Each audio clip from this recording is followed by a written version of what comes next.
Here are three major reasons a landlord likely to collect less rent than the market, and what's the solution? Welcome to Wealthy Wednesday. Reason number one, you probably inherited a tenant when you bought the property.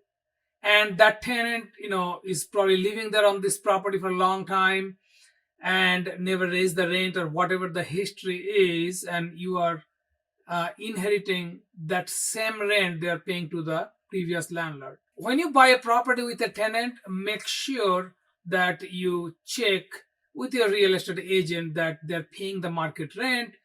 If not, before even you close the property, have the previous owner give a proper notice to the tenant to introducing you, and in that letter mention that increment of the rent, so that's the way they will be well prepared. Reason number two, you may have a tenant in your property but you never raise the rent because they're paying on time, they're good tenant, so you never, and maybe it's a paid off property and you don't have much expense, so you didn't bother to raise the rent, slow increment every year, and probably it's been 10 years, 7 years, and they're not paying the market rent. So in that case, you have to make sure that you definitely have a current lease, and also in that lease there is a clause at the end of the lease when you're going to renew the lease, you have to, there'll be a percentage of the rent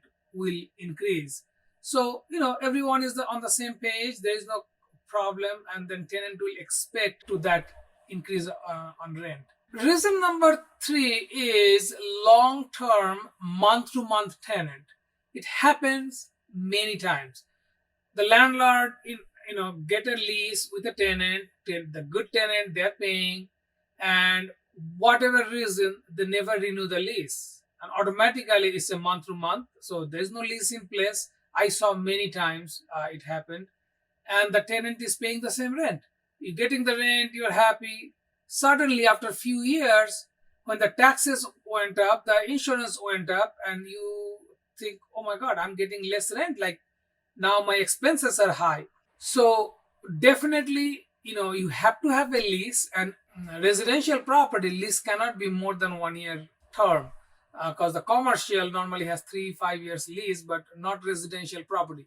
Make sure your lease is 1 year or less, and every year you renewing the lease. So that's the way it's a lease in place, and the increment of the rent in place. Hopefully this information is going to help you collect the right amount of rent and grow your wealth. My name is Sean Bhakta from REMAX Residential South Florida Home Finder team, and I'm glad to help.